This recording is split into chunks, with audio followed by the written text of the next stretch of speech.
Welcome to 1189, an online Bible commentary. My name is Tyler Marston, and today we're taking a look at Deuteronomy chapter 10. Moses continues to retell the story of the Torah so far. After the Israelites disobeyed and worshipped the golden calf, Moses interceded on their behalf. But we kind of left on a cliffhanger.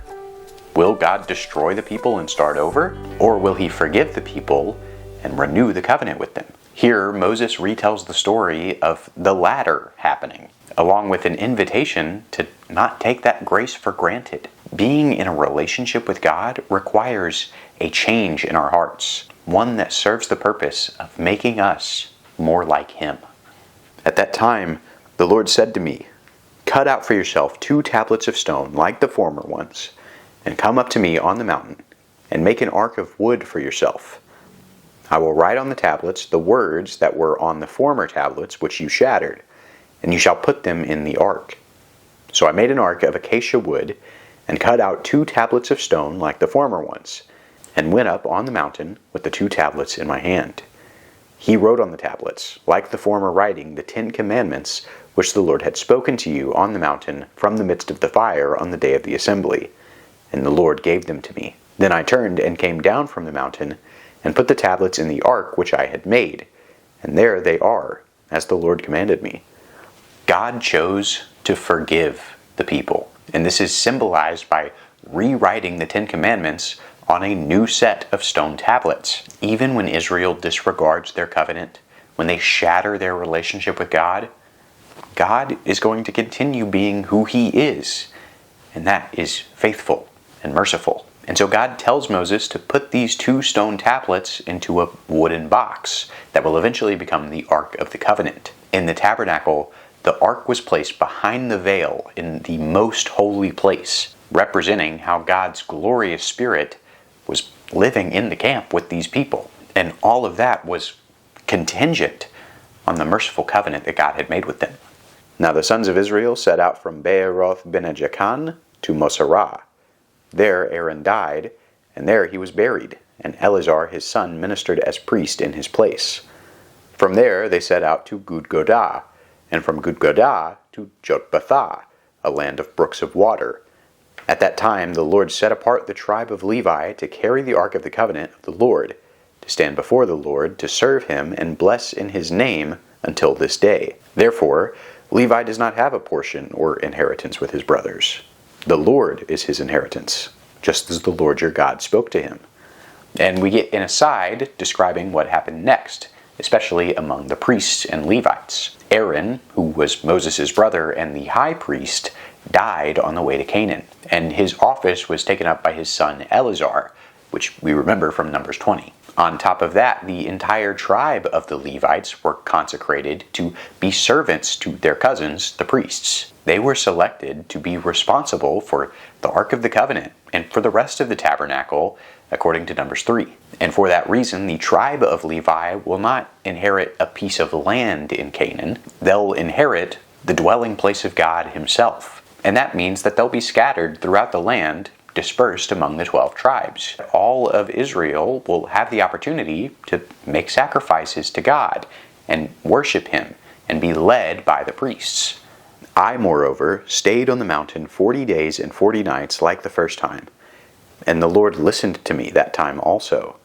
The Lord was not willing to destroy you. Then the Lord said to me, "Arise, proceed on your journey ahead of the people, that they may go in and possess the land which I swore to their fathers to give them." Moses resumes the story, once again referencing that 40-day fast he made in grief and mourning, showing his sorrow and repentance for Israel breaking God's covenant with the golden calf. And it works. God decides that He will not destroy the people. He will make good on all those promises He made to the patriarchs. And He will bring the descendants of Abraham out of slavery and into their own place in Canaan. Now, Israel, what does the Lord your God require from you but to fear the Lord your God, to walk in all His ways and love Him, and to serve the Lord your God with all your heart and with all your soul, and to keep the Lord's commandments and His statutes, which I am commanding you today, for your good. Now, if God is showing this great act of mercy towards Israel, they have a responsibility to not take that grace for granted. They can't think that God will just excuse every time they break the covenant. They need to live holy and righteous lives in accordance with the commandments God gave. This looks like fearing God, having respect and reverence for Him, recognizing Him as your creator and the sustainer of your existence. It looks like walking with God, just as Adam and Enoch did. It looks like loving God with everything you have, your heart and your mind, but also your being and your body. And Moses says, this is what God requires from Israel if they're to be His covenant people. Now, it's not easy to accomplish, but that is exactly the point. Behold, to the Lord your God belong heaven and the highest heavens, the earth and all that is in it. Yet on your fathers did the Lord set His affection, to love them, and He chose their descendants after them, even you above all peoples, as it is this day. So circumcise your heart and stiffen your neck no longer.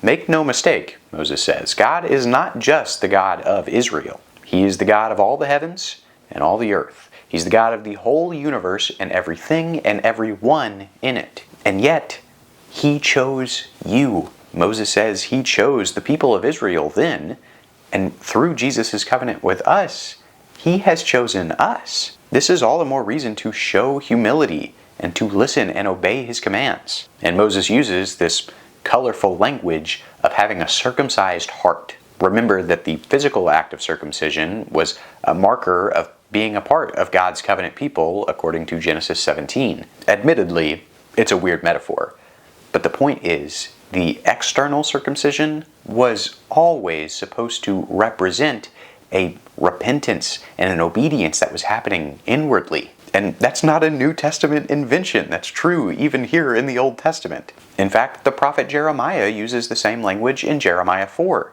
And so it provides a solid biblical foundation to the instructions we find in the New Testament. Moses also tells the people to stop stiffening their necks. It's an idiom referring to a stubborn animal that refuses to be steered. In all things, the people need to obey God's commands, refuse their own desires, and have a relationship with God that springs from the inside out. That's what Moses is begging the nation of Israel to do, and it's the same things we find Jesus teaching about in the New Testament.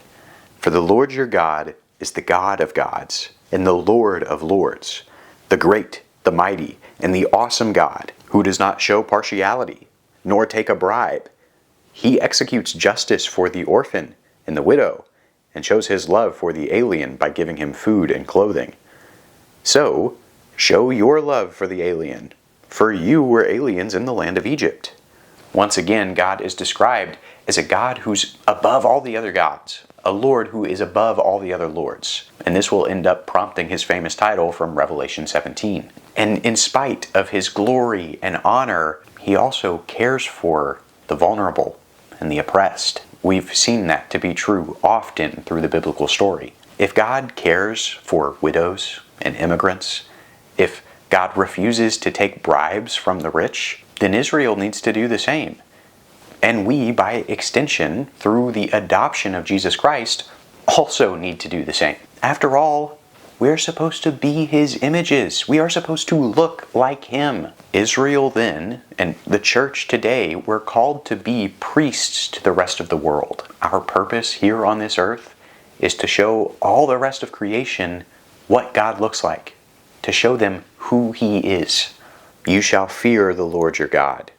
You shall serve Him and cling to Him, and you shall swear by His name. He is your praise, and He is your God, who has done these great and awesome things for you, which your eyes have seen. Your fathers went down to Egypt, 70 persons in all, and now the Lord your God has made you as numerous as the stars of heaven.